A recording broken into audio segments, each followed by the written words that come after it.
Antes de definir producto de dos matrices, vamos a ver un ejemplo. Tenemos en esta tabla 4 artículos y la cantidad de artículos fabricados de cada uno. Y por otro lado, una tabla con los precios de cada uno de los artículos. Si nosotros quisiéramos saber cuánto dinero recibirá el fabricante en caso de vender todos los artículos a ese precio, deberíamos evidentemente multiplicar cada artículo, la cantidad de cada artículo, por el precio y sumar.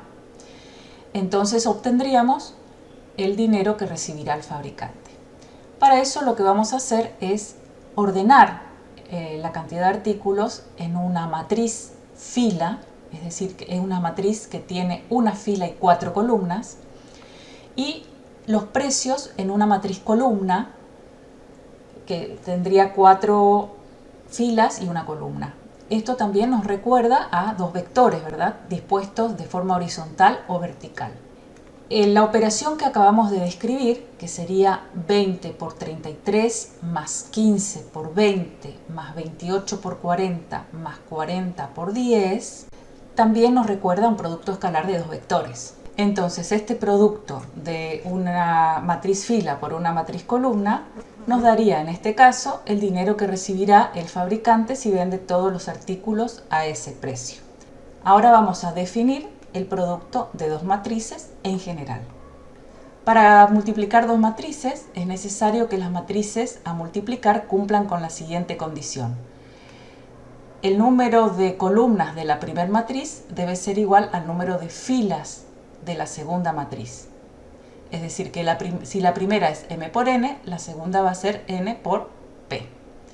Entonces tenemos dos matrices y el producto de las mismas es una tercera matriz cuyo orden va a ser m por p, es decir, m por p, y en el cual cada elemento de esa matriz, ¿cómo va a ser calculado? Va a ser calculado por el producto escalar del vector fila 1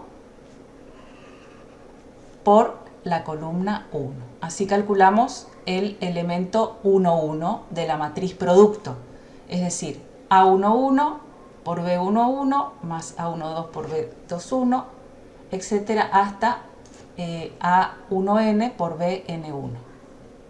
Por esta razón, el número de columnas de la primera matriz tiene que coincidir con el número de filas de la segunda matriz, porque tienen que ser vectores con la misma cantidad de elementos. El segundo elemento, C12, será el producto de la fila 1 por la columna 2. Y el último elemento de la matriz producto, CNP, es el producto de la última fila de A por la última columna de B. Es decir, la fila N de A y la columna P de B. Es decir, que el producto de estas dos matrices nos vuelve a dar una matriz C cuyo orden es M por P. Ahora veamos cómo se disponen las matrices en la práctica para multiplicar fácilmente. Vamos a disponerlas de esta forma, de manera que el producto de la fila 1 por la columna 1 nos dé el elemento C11. La fila 1 por la columna 2 nos va a dar el elemento C12. Y así sucesivamente. El último elemento estaría dado por la fila M multiplicado por la columna P y estaría en el último lugar. Veamos ahora un ejemplo práctico. Tenemos las dos matrices A y B. La primera es de orden 3×3 y la segunda es 3×2. Como el número de columnas de la primera es igual al número de filas de la segunda, sabemos que es posible multiplicar y que vamos a obtener como resultado una matriz de orden 3 por 2. Las disponemos para multiplicar y multiplicamos teniendo en cuenta las líneas, ¿verdad? Entonces, fila 1 por columna 1 nos da el elemento 1, 1. Multipliquemos 1 por 1 más 2 por 2 más 3 por 1, 8. Luego tenemos la fila 1 por la columna 2, es decir, 1 por 2, 2 por 1 y 3 por 1, 7. En la fila 2 tendríamos que multiplicar la fila 2 de A por las dos columnas de B. El primer producto quedaría 1 por 1, 0 por 2 y menos 1 por 1, es decir que nos da 0. Y luego la segunda fila por la segunda columna tendríamos 1 por 2, 0 por 1 y menos 1 por 1, nos da 1. Ahora vamos con la tercera fila. 1 por 1, 1 por 2 y 1 por 1, nos da 4. Y por último, 1 por 2, 1 por 1 y 1 por 1, nos da 4 nuevamente. Es decir que el producto de A por B nos da la matriz C, cuyos elementos son 8, 7, 0, 1, 4, 4.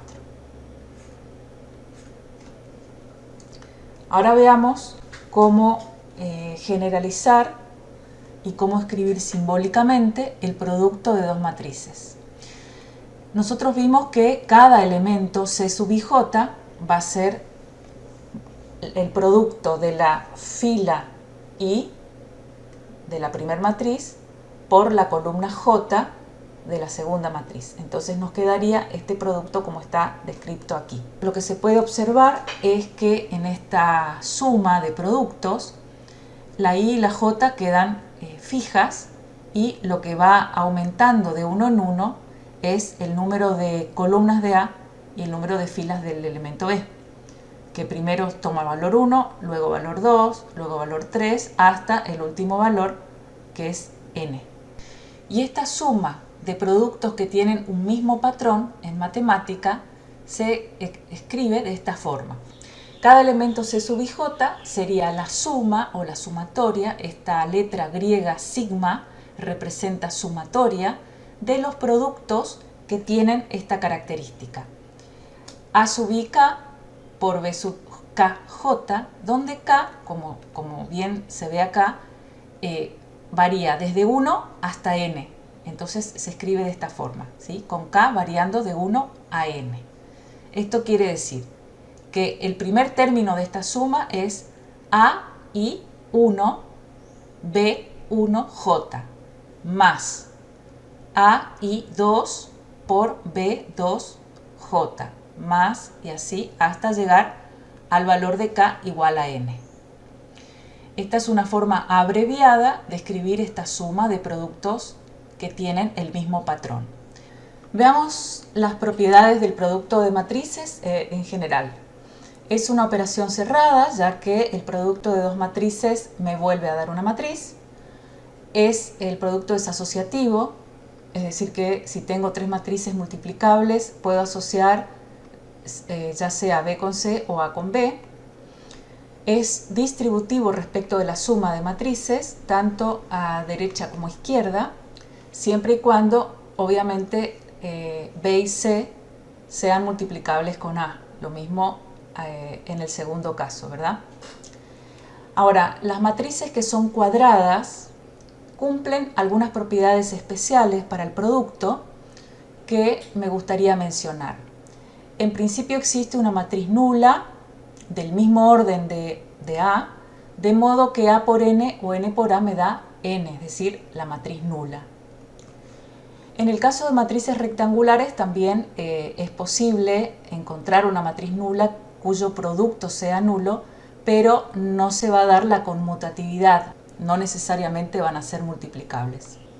Existe una matriz llamada identidad, de tal modo que A por I e I por A sean A, es decir, que es el neutro para el producto, y me gustaría que piensen en qué forma tiene esa matriz identidad, para que multiplicada por A me vuelva a dar A. ¿Cómo serían los elementos de I? Y teniendo en cuenta que existe esa matriz identidad, la pregunta que les dejo es si para cada matriz A existirá una matriz B, de tal modo que A por B y B por A me dé la matriz identidad. Es decir, una matriz que sería como una matriz inversa. La pregunta es, ¿existe? Y si existe, ¿siempre existe o debería cumplir algunas condiciones? La existencia de esta matriz inversa, en caso de existir, nos permitiría resolver ecuaciones matriciales. Y por último, la pregunta de si el producto de matrices, cuando son cuadradas, es conmutativo, es decir, si A por B siempre es igual a B por A. Les dejo estos interrogantes para discutirlos en la próxima clase.